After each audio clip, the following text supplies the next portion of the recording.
I was born in 1941 during the time of the Second World War in a Russian village in the southern Ukraine.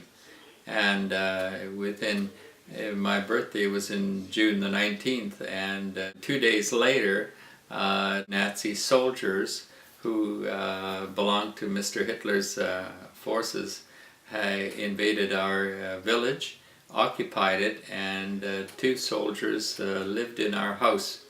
In the farmhouse for 2 years actually, while the rest of the tanks and the forces in the front headed farther into Russia. Then we fled, and we left Russia illegally, as did about 36,000 others Mennonites who lived in the colonies of that region.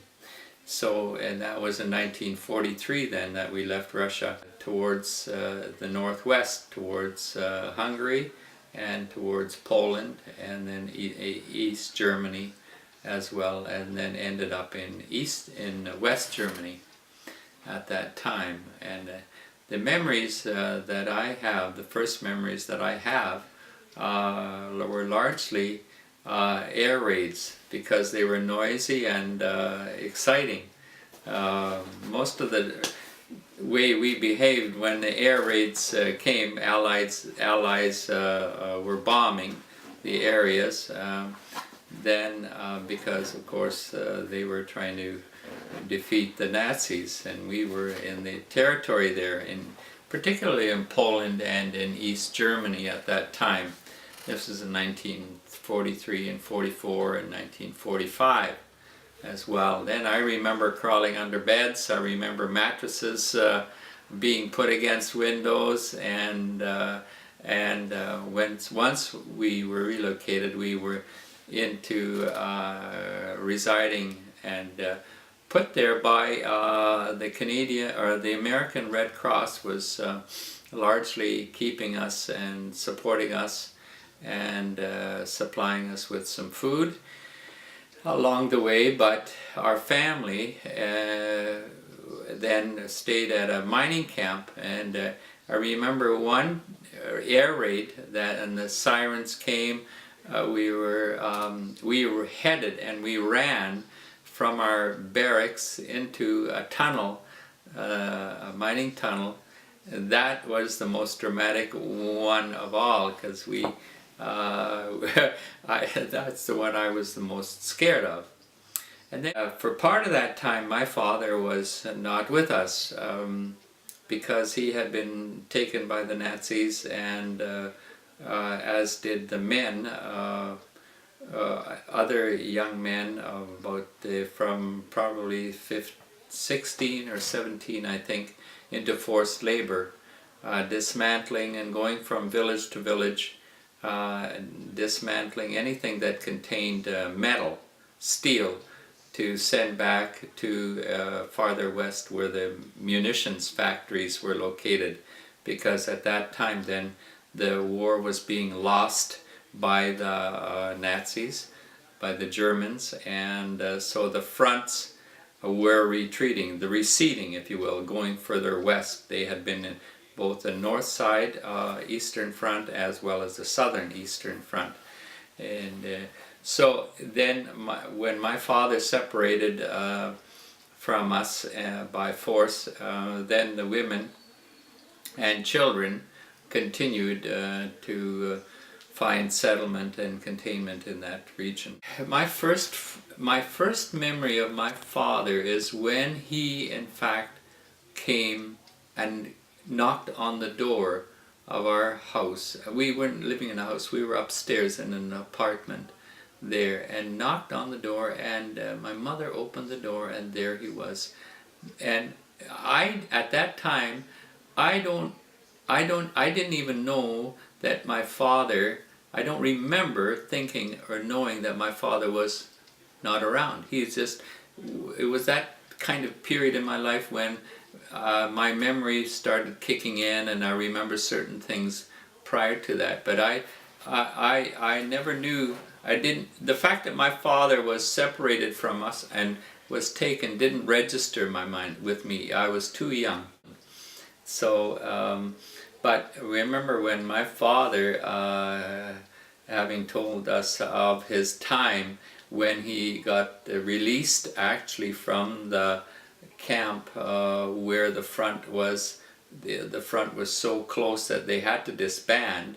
And that's a separate little story of how he actually was released, because he had been, the circumstance that allowed him to go free and basically dismissed by the Nazis there at the camp, in fact near Auschwitz.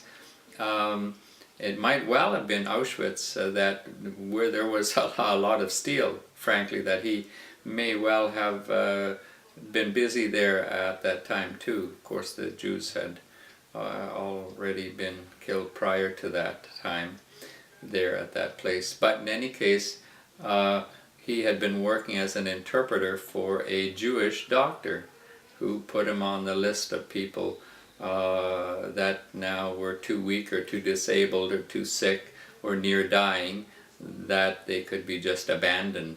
And so that he, in fact, because he had gained the favor of this Jewish doctor. So then after that, when my father found us eventually, that's a separate story, and a couple of chapters in his own memoirs as well. So, but I was too young to know the pain and the anguish of that. But the fact of the matter was, historically, that many fathers disappeared, and when they were located, they were repatriated and sent back to Siberia.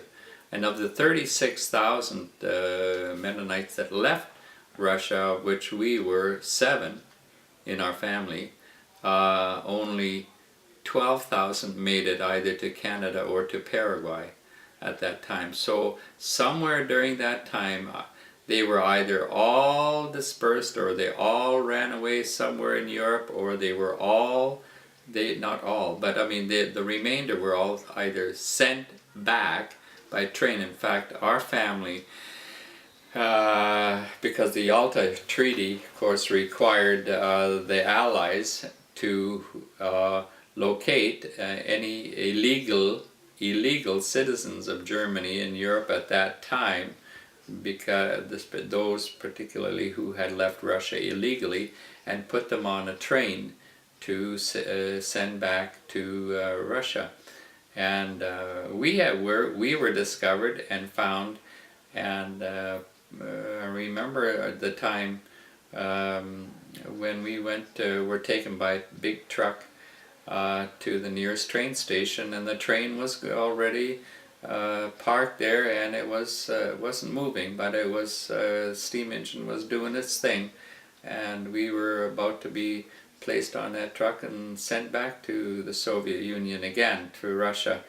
And then 2 men approached the captain who was in charge of the loading of us, and simply made a humanitarian appeal for please, we are not Russians, we are actually, our ancestry is Dutch, and we are immigrating planning to immigrate, in the process of immigrating to Canada.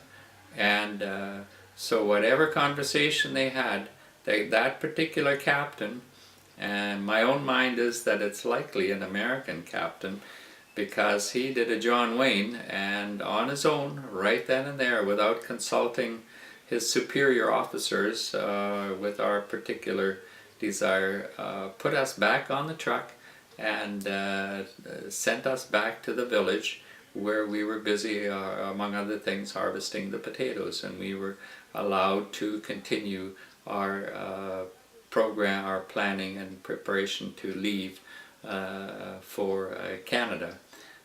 Proceeding on our way towards the harbor, a place called Cuxhaven, where we boarded I think it was a 20,000 ton boat called the SS Samaria.